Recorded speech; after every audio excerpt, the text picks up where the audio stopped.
You want to know when I knew it was over? Not when I saw the texts. Not when I caught the hotel receipt. Not even when her perfume stopped smelling like ours and started reeking of cheap cologne and bad decisions. It was the night before what was supposed to be our family vacation, a 5-star, all-inclusive dream resort in Turks and Caicos. I'd spent 6 months saving, skipping lunches, grinding overtime, just to surprise the two people I loved the most, my wife, Stephanie, and our 17-year-old daughter, Madison. That night, suitcase packed, passports ready, I walked into the kitchen to find Stephanie drinking red wine like she was the queen of some twisted sitcom. Madison was giggling beside her, counting cash. Literal bills, in stacks. I didn't even get a word out before Stephanie turned her head lazily toward me and said, laughing like I was the joke, "I sold the voucher. As if we'd ever go with you." Madison chimed in without missing a beat, holding up a few 20s. "Thanks for the extra cash, Dad." I stood there, bag in hand, heart in my throat. The silence between us should have screamed, but instead it just died. And I walked away. Not a word, not a sound, just the thud of my footsteps and the echo of my dreams unraveling. But that wasn't the beginning. No, that was just the bomb. The fuse had been burning long before. I just didn't want to see it. Or maybe I thought if I ignored the smell of smoke, the fire would vanish. Let me take you back. Stephanie hadn't always been like this. Or maybe she had. Maybe I was just a fool with a blindfold tied in vows. But over the last year, she'd changed.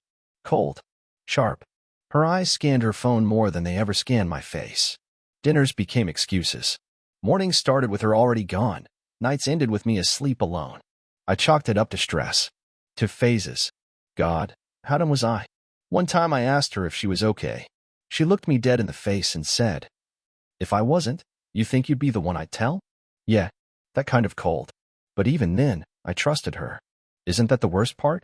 Trusting someone who already threw you out of the equation and didn't bother solving for X? The voucher, the luxury trip, was my peace offering. My olive branch. My pathetic little hope that maybe, just maybe, there was still a flicker of the woman I married hiding under all that bitterness. Instead, she and our daughter, sold the damn thing for spending money. I don't know which part cut deeper, the betrayal or the way they laughed about it. Like I was some pitiful clown juggling emotions for their amusement. I left that night. Drove aimlessly for hours. Slept in the truck by some empty beach parking lot, listening to waves crash harder than my thoughts. The air tasted like salt and regret. Days later, they came back. Stephanie's makeup was smeared, Madison was crying, and they kept asking where I was. What happened? Why I wasn't answering calls. But it was too late. Because the second I walked out that door, something snapped. And this time, it wasn't just my heart. This was war. You want to know how I found out who she really was? How deep the lies went. How the resort was just the tip of the iceberg and underneath was a whole damn ocean of betrayal. Buckle in. Because this story, it gets uglier. And I stopped playing nice the moment I realized I was never in the game. They came back late on a Tuesday. I was sitting on the porch, staring at the sunset like it could give me answers.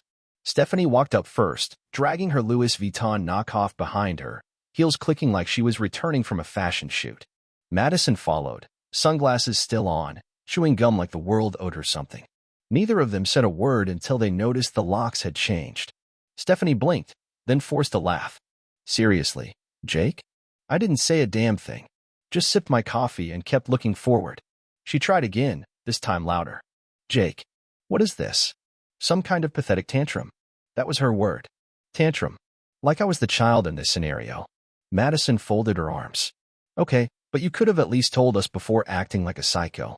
We had to take an Uber from the airport. That did it. I stood. Walked over. Calm as hell. You sold the trip, I said. Mocked me. Laughed in my face. What exactly should I have told you? Hey, ladies, enjoy your vacation funded by betrayal. Stephanie rolled her eyes so hard I thought they might stick. Oh, come on. It was just a resort. You think one trip makes up for years of boredom? Years of pretending this house isn't a goddamn grave. Madison actually giggled. That broke me more than anything. I'm your father, I said, low. You laughed in my face. She shrugged. You're dramatic. Stephanie leaned in, venom in every word. You're lucky I didn't take more. God knows I deserved it. Putting up with you and your little projects. You think saving for some overpriced hotel makes you a man? You think I haven't been wanted by someone who actually knows how to treat a woman? There it was. The slip. She froze after saying it, just a second too long. And I caught it. I smiled. Not the good kind. The cold kind. The kind that knows a knife is coming and still walks into it just to watch the person stab. You've been seeing someone, I said. Not a question. A fact. Stephanie didn't deny it. She just turned away, mumbling, "This is stupid." But it wasn't. Not to me. Because in that moment, every late night, every fake girls' weekend, every unexplained charge on our statements, it all started lining up like dominoes. And I was ready to knock them down. I spent the next 2 nights digging. Old emails, deleted photos from the cloud, bank records, even her location history. She forgot to turn off syncing on the iPad we shared. Rookie mistake. But that's the thing about liars. They get lazy when they think you're stupid. Turns out, her business meetings were with a guy named Brandon. Younger. Muscles. Drives a Mustang with a custom license plate that reads WNNR. Real classy. Their messages made me want to vomit. She told him I was a joke, said our bedroom felt like a tomb, told him she pretended to moan just to get it over with quicker. They'd been meeting in hotels I paid for, eating at restaurants I booked for anniversaries, laughing at me between cheap motel sheets. The worst part? Madison knew. Found a text from her to Stephanie. "Is Brandon coming to dinner again? He's way cooler than Dad." Cooler than Dad. I was a goddamn ATM with a lawnmower. That next morning, I laid everything out on the kitchen table. Printed screenshots, photos, timestamps, receipts. When they walked in, I didn't say a word. Just pointed at the pile. Stephanie stared at it like it was roadkill. Madison looked at me like I was the villain. "You went through my stuff?" Stephanie hissed. "You went through our marriage," I snapped back. She flipped, screaming about privacy, twisting the story like she was the victim.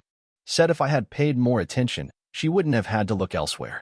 That she deserved passion, and I was just convenient. I let her rant. Let her dig the hole. When she was done, I simply asked, "Are you in love with him?" She paused, then nodded. Madison whispered, "He treats her better." I nodded too, then walked out.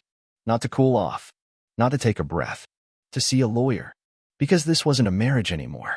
It was a scam. A long con. And I was done being the mark. I sat across from the lawyer, a man named Carl Jenkins, who looked like he'd seen every kind of betrayal under the sun. He didn't flinch when I laid out the documents. Just nodded, scribbled notes, and asked sharp, efficient questions. "How long have you suspected the affair?" "Not long," I answered. "But she's been playing me a lot longer than I want to admit." He scanned through the texts, the photos, the receipts. When he saw the message where she told Brandon, "I'm just staying for the money," he's clueless. He gave a slow whistle. "She's not just cheating," he said. "She's setting you up. Probably wants the house, child support, maybe even alimony." "Even after what she's done?" I asked. Carl raised an eyebrow. "Courts don't care about morality. They care about paperwork. And right now, you've got a decent case, especially with the voucher and the betrayal linked to your daughter. Judges hate it when kids are weaponized." That word, weaponized, kept echoing in my head. That's what Stephanie had done. Twisted everything. Our home, our trust, even our child. I left the office with a folder full of strategies and a boiling storm inside me. This wasn't just about heartbreak anymore. It was about war. Back at the house, things were colder than ever. Stephanie stopped pretending. She didn't cook, didn't talk, didn't even hide her texting anymore. Brandon's name flashed on her screen constantly. Once, I caught her smiling at her phone, typing. "I can't wait till this is all mine." She didn't notice I was behind her. I said nothing, just walked away. But my hands were shaking. Madison wouldn't even look at me anymore. She treated me like a ghost in my own home. Her bedroom door slammed shut every time I tried to speak. One night, I caught her on a video call with Stephanie in the background, both of them laughing. I heard her say, "He still thinks we don't know what he's doing. Let him dig his hole." I wasn't digging a hole. I was building a case. Then, one night, Stephanie didn't come home. I waited. Midnight. 2 a.m. 4 a.m. Nothing. At 7:23 a.m., she stumbled in, reeking of cologne that wasn't mine and tequila that still clung to her breath. Her heels were in one hand, phone in the other. "You're up early," she slurred. I never went to sleep. She dropped her shoes on the floor and dragged herself toward the bathroom like nothing happened. "Rough night?" I asked, watching her wobble. "Please," she muttered. I actually had fun for once. She slammed the door behind her. I heard the shower start, then her phone buzzed. It was still in her purse. I don't know what came over me. Maybe I was tired of playing by the rules. Maybe I just stopped caring. But I reached in and pulled out her phone. No passcode. She'd always been reckless. Dozens of texts from Brandon. But one, in particular, made me stop breathing. Did you tell him yet? About the baby. The room spun. I scrolled up. Found more. I'll take care of you. You and the baby. He doesn't matter anymore. I told you, you don't owe Jake anything. Let him go. I can't wait till she calls me daddy instead. I nearly crushed the phone in my hand. My throat tightened. My vision went blurry. Baby. I stumbled back, heart pounding like a war drum. She came out of the shower minutes later, wrapped in a towel, smirking like a cat that ate the canary. What? She said, seeing my face. You're pregnant. Her expression dropped, just for a second. Then the mask snapped back on. And she said flatly, it's not mine. She didn't deny it. Didn't look ashamed. Didn't even pretend. No, she said. It's Brandon's. I didn't plan it. But, yeah, it happened. And honestly, I'm glad. At least I know this one will be loved. That sentence cracked something inside me. She walked past me like I didn't exist. Picked up her phone. Saw I'd read the messages. Didn't care.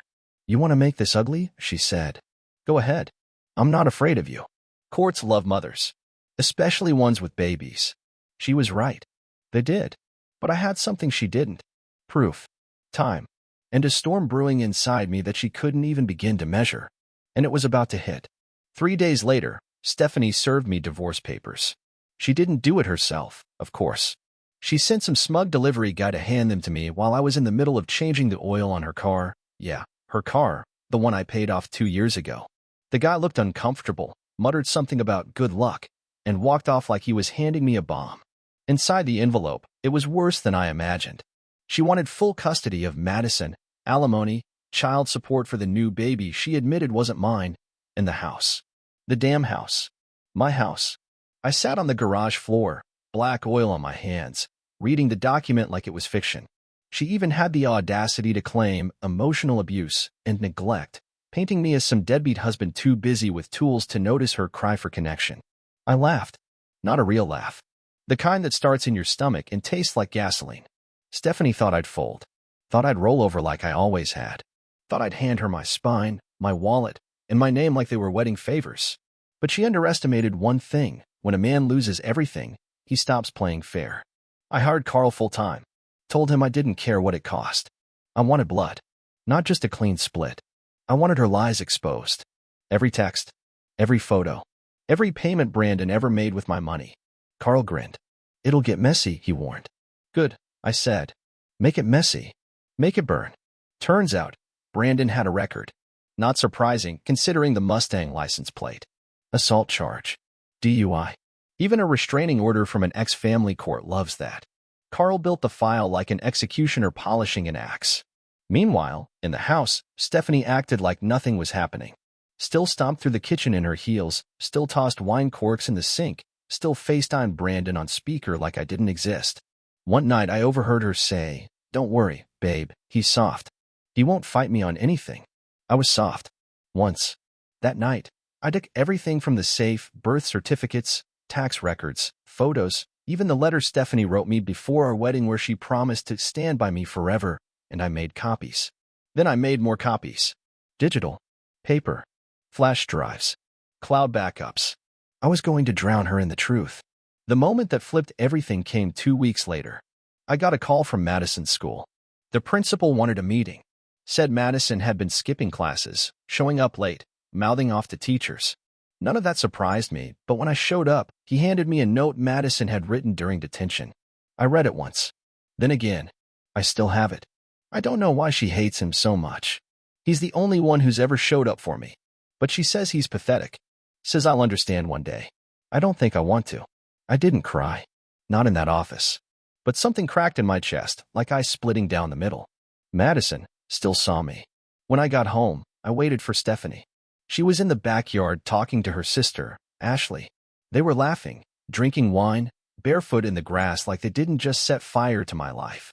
I walked out and handed her a copy of the note. She read it. Laughed. God, she's such a teenager. Don't fall for that drama. I didn't say a word. Just looked at her. And I think, for the first time, she saw it. The shift. The calm that comes before someone finally lets go. I'll see you in court, I said. She blinked. You're really doing this? No, I said. You already did. I'm just finishing it. She turned to Ashley, scoffing. He thinks he's scary now. I walked away. Later that night, I got a message from Madison. Just 2 words. I'm sorry. And I knew then, no matter what happened in court, no matter what lies Stephanie tried to spin, there was still something worth fighting for. But Stephanie wasn't done yet. Not even close.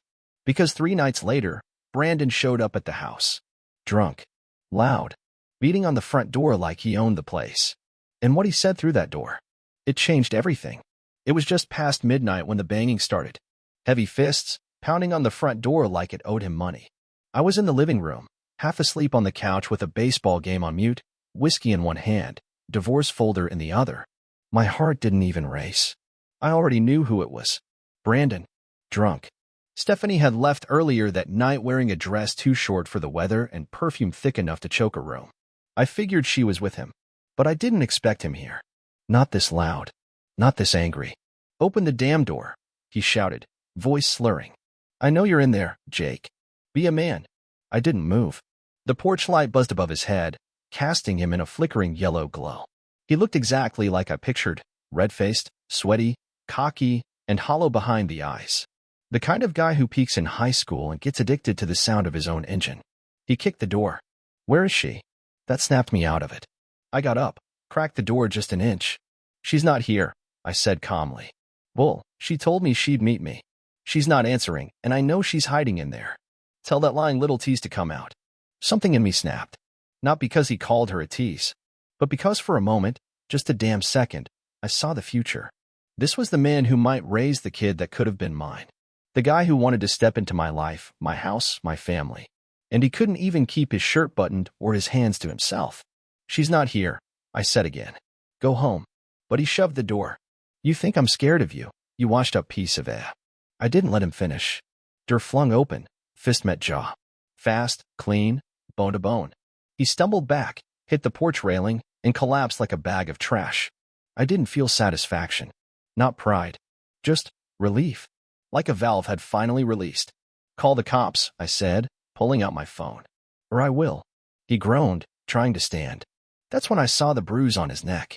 Long, fresh, angry. And then he said it, voice raspy, eyes wide. She did it. What? She ing tried to choke me with my belt. Said she wanted to feel control. Then she left. Took my car. Said I was nothing. I froze. You're lying. I'm telling you, he spat. That woman's insane, man. You think I'm the villain? You think she's loyal to me? He laughed. Bitter.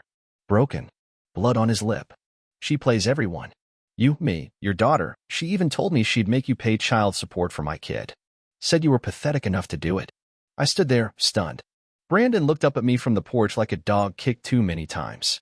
Good luck, he muttered, and limped off into the dark. I didn't sleep that night. I sat in the kitchen, surrounded by her lies, her games, her venom. That moment felt like a new level of low. She hadn't just betrayed me, she'd played him too. And if even Brandon was trying to run, what the hell did that make her? The next morning, she strolled in like nothing happened. Wore my hoodie.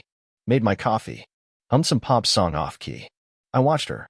She saw my face and smirked. What now, she said. You attacked Brandon. She didn't flinch. Just shrugged. He pissed me off. I told him to stop calling me his girlfriend. I'm not a damn high schooler. You tried to choke him? She grinned. I was drunk. Maybe I got carried away. I stared at her. She wasn't even hiding it anymore. And then she dropped the final grenade. I'm thinking of putting the baby up for adoption. Or maybe keeping it and letting Brandon rot. Depends how court goes. She said it like she was picking between appetizers. That was the moment I realized Stephanie wasn't just a cheater. She was dangerous. Manipulative. Poison dressed in perfume. I picked up my phone and called Carl. We go nuclear, I said. No holding back? Burn it all. Court was set for the following Thursday. In the days leading up to it, the house turned into a war zone. Not with shouting or smashed plates. No, that would have been too easy. Stephanie fought like a snake. Silent. Subtle. Slithering through every conversation, every glance, every passive-aggressive smirk like she was already holding the trophy. She walked around in robes that barely covered anything, whispering on the phone just loud enough for me to hear. Yeah, He's still trying to fight it. Poor guy. Let him have his moment. Madison kept her distance. I didn't push her. I could see the cracks forming. She watched us like a kid stuck in a house with a fire on both ends, unsure which direction to run. Sometimes I'd catch her staring at me, like she was waiting for me to just scream, throw something, break. But I didn't. Carl told me to stay calm. Judges can smell desperation. What you want is quiet control. Let her be the hurricane. You be the foundation. So that's what I did. The night before court, Stephanie hosted what she called a celebration. She invited her sister Ashley, a few girlfriends, and even tried to get Madison to drink with them. They popped champagne, danced in the kitchen, took selfies. I sat in the garage, sipping coffee, scrolling through final case notes while they played their little victory parade. At 2 a.m., the house finally went silent. I went inside, past Stephanie passed out on the couch in lingerie, half a bottle of Moat still in her hand. I tucked Madison Indiana. She wasn't asleep. Do you hate her? She asked quietly. I sat on the edge of her bed.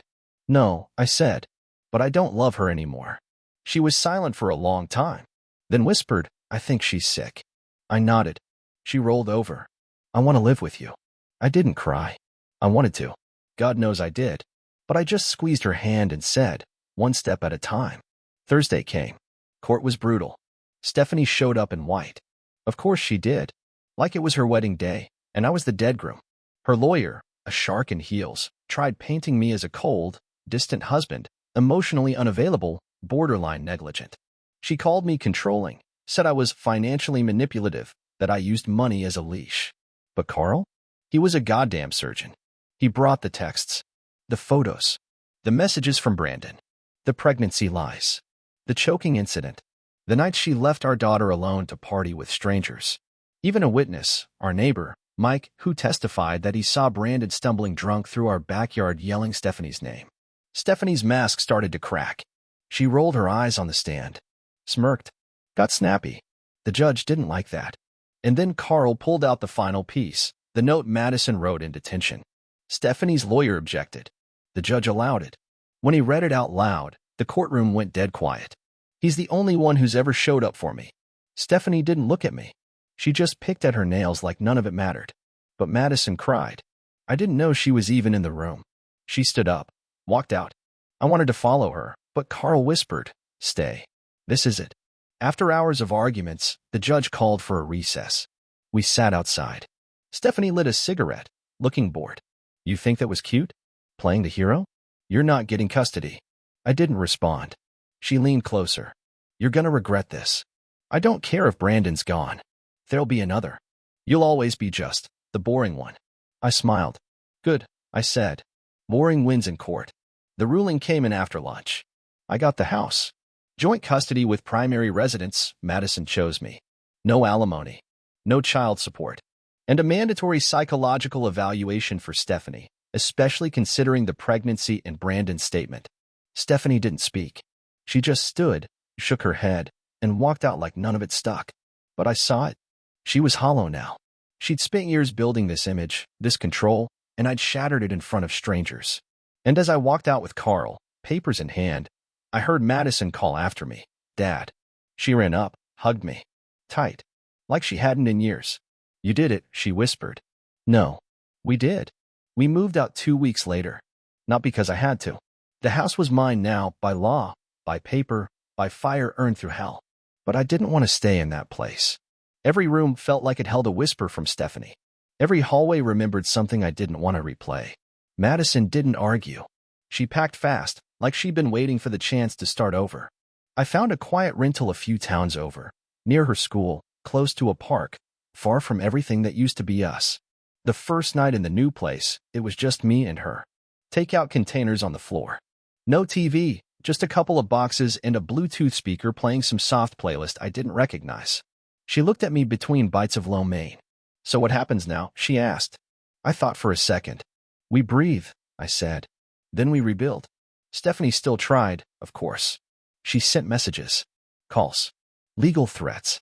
Said I poisoned Madison, that I'd turned her daughter against her, that I was celebrating a win like some damn game show contestant. I never replied. She even posted a photo of her stomach on social media captioned, Strength through storms. Me and my little warrior don't need anyone. It was a lie. A week later, Carl called. She lost the baby, he said. Miscarriage. I sat in silence, the phone pressed to my ear, unsure how to feel. That's not all, he added. Brandon filed a restraining order. Said she showed up at his job, tried to force him to come home with her. He's scared. Said she threatened to tell his family lies if he didn't obey. I closed my eyes. It should have brought me peace. It didn't. Because even after everything, I didn't want her destroyed. I just wanted her gone. Quiet. Out of my daughter's life. Out of mine. Madison asked me once, a few days after we'd settled in, do you think she ever really loved you? I didn't answer right away. I finally said, she loved the version of me that let her get away with everything. Madison looked away. Yeah. I think she loved the power. That hit harder than I expected. Because she was right. Stephanie didn't fall out of love with me, she fell out of control. But even after everything, after the betrayal, the lies, the laughter while slicing me open with her words, I wasn't angry anymore. I was free. Not the kind of freedom you get when someone leaves you. The kind you earn. The kind you fight for. The kind where you look in the mirror and actually recognize the man staring back at you. I started working out again. Cooking. Sleeping. Laughing. Even. Madison and I had movie nights, long walks, quiet breakfast with no eggshells to step over.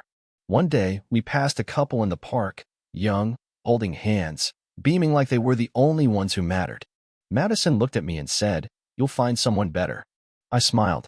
Maybe. But I'm not looking right now. She nodded, understanding. Because healing didn't come from replacing Stephanie. It came from removing her. Piece by piece. Day by day. Breath by breath. If you're reading this, and you're in it, if you feel like you're the last one in the house while it's burning down around you, hear me when I say this. Don't stay for the image. Don't stay because you think they'll change. Don't stay because the silence scares you more than the shouting. Walk away. Build again. Not for revenge. Not for show. For peace. For truth. For the version of yourself that got buried under all their lies. You deserve to come back to life. I did. It had been 6 months since the court date. 6 months of slow mornings and quiet evenings. 6 months without lies, without glances that cut like knives, without pretending everything was fine while bleeding inside. Madison adjusted quicker than I expected. She made friends at the new school. Started painting again. The girl who once slammed doors and rolled her eyes at everything I said now left sticky notes on the fridge that read, "Don't forget lunch. Love you, old man." Sometimes I caught her looking at her phone, scrolling through photos of her mom, like she was trying to solve a puzzle she no longer wanted to finish. I never said anything. Some things had to be worked out in silence. Stephanie had gone dark. I heard she moved into a small apartment in the city, tried going back to her old job, but burned every bridge within a month. Brandon disappeared completely. No mutual friends spoke his name. Maybe he got smart. Maybe he finally saw what I'd lived with. Every now and then, a message would pop up on my phone. Blocked number. No name. Just the timestamp and something venom-laced like, "I bet you're bored now without anyone to control." Or, "You think she loves you more? She'll hate you eventually too." They never said who they were from. But I knew. Stephanie wasn't trying to win me back. She just couldn't stand losing. Couldn't stand being irrelevant. Forgotten. Powerless. But she was. I didn't reply. Not once. Instead, I poured into myself. I took up carpentry. Started building furniture in the garage. There was something healing about wood. You sand it, stain it, shape it. Unlike people, it never lies about what it is. Never pretends to be something else. One night, Madison sat on the floor watching me work. "You ever think about dating again?" she asked. I chuckled, wiping sawdust off my hands. "Trying to get rid of me?" She grinned. "No. I just think you deserve something real." I nodded. But deep down, I didn't need something. I needed nothing for a while longer. No mind games. No power struggles. Just clean air and honest work. But I appreciated that she asked. That she saw me as more than just the guy holding it all together. That night, I lay in bed thinking about everything I'd survived. The betrayal. The humiliation. The fact that my own daughter had once laughed in my face alongside her mother, and now kissed my cheek before school and called me her hero when she thought I couldn't hear. I didn't feel proud. I felt whole. Not because I won some court battle or because karma finally circled back around, but because I stayed human in the middle of the worst parts of life. And if I could survive her, the lies, the manipulation, the twisted games, then I could survive anything. One morning, About a year after everything happened, Madison handed me a letter. No return address. No name. Just a pale envelope, folded once. I opened it. You'll never understand how easy you made it. How much you let me get away with. Maybe I hated you for that. Or maybe I hated myself. Either way, it's over. Don't worry. You were never the problem. I was. Stephanie. There was no apology. But there was something else. Acknowledgement. It wasn't closure. That had come long ago. But it was the final note in a song that no longer played in my head. I folded the letter and slid it into a drawer. Not to revisit. Just to end it. Then I got up. Made breakfast. Madison joined me at the table, wearing my hoodie again. We laughed about something stupid, probably my terrible eggs, and it hit me. This was my life now. Not perfect. Not flashy. But real. And that was more than Stephanie ever gave me. I didn't need revenge. I didn't need justice. I had peace. And after everything, that was more than enough. It was a Wednesday, maybe 5 or 6 weeks after that last letter, when I ran into her. Stephanie. I was picking up groceries, just the basics. Bread, eggs, coffee, apples, trying to stay in the routine that kept my head clear. Madison was with her friends for the evening, and I was just enjoying the stillness of normal life. I turned the corner near the frozen food aisle, and there she was. Same face, same smirk that used to make my skin crawl by the end. But this time, she looked different. Not older. Not worse. Just stripped down. No heels. No layers of makeup. No armor. She froze when she saw me. Held a frozen pizza in her hand like she forgot what she was doing. Jake, she said, almost like she didn't believe it. I gave her a nod. Nothing more. She stepped forward. You look good. I didn't return the compliment. Silence stretched between us like a bridge neither of us wanted to walk. She glanced at my basket. Still drinking that awful hazelnut creamer? She asked, smiling like we were old friends catching up. I gave a half shrug. Madison likes it. Her face twitched. Just slightly. We stood there in that aisle, and for the first time, I saw her for what she really was. Not the villain. Not the mastermind. Not the siren who tore everything down. Just a person. A person who'd broken herself and blamed everyone else for the pieces. She looked tired. Her clothes were plain, hair pulled back into a messy bun. No ring. No sparkle. Just that same sharp tongue tucked behind a quieter voice now. She tried to speak again. Listen, don't, I said gently. You don't need to. She swallowed hard, nodded, then blinked a few times too quickly. I miss her, she said. I didn't respond. She won't answer my texts. Won't return my calls. Ashley says I should give it time, but she trailed off, looked at the pizza in her hand like it held answers. She hates me, doesn't she? She doesn't hate you, I said. But she saw you. Stephanie looked up. Eyes wide, glossy.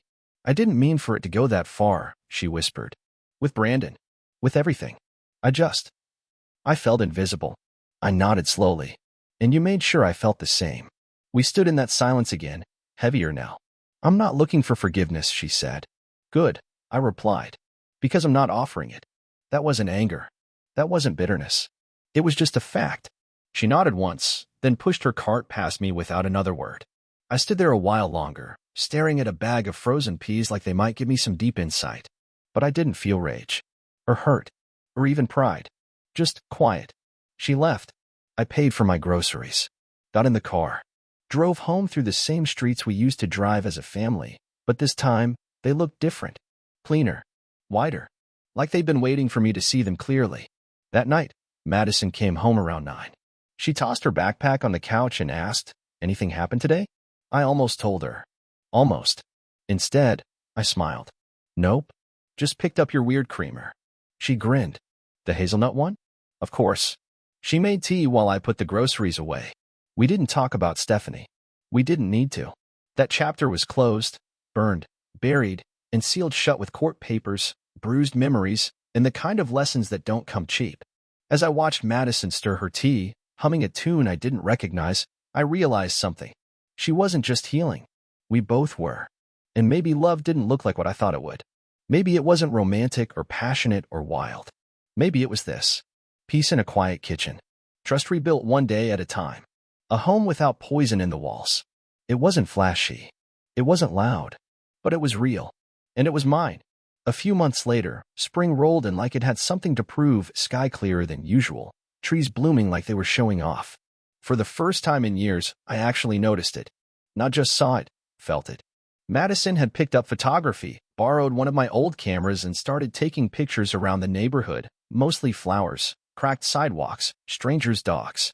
One morning, she left a stack of her prints on the counter with a note. "This one reminded me of you."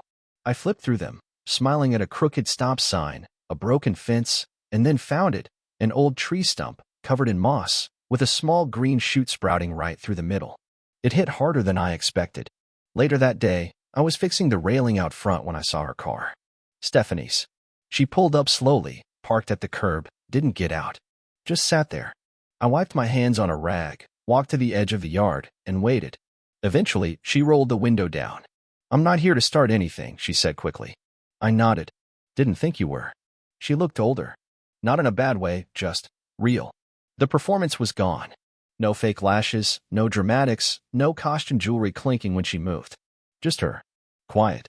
"I wanted to talk to Madison," she said. "Just talk. Nothing more." I hesitated. "I won't go around you," she added. "I promise. But I wanted to ask first." That was new asking. I turned toward the house. "She's not here. She's at the park with her camera." Stephanie nodded, then looked down at her lap. She stopped answering again. "She's processing," I said. "I don't blame her," she whispered. We stood there in silence, separated by more than just a fence. "I'm in therapy," she said suddenly. "Court-ordered at first. Now it's my idea." I didn't react. "I thought I was strong because I didn't feel guilt," she continued. "But turns out I just buried everything so deep, nothing had a chance to live."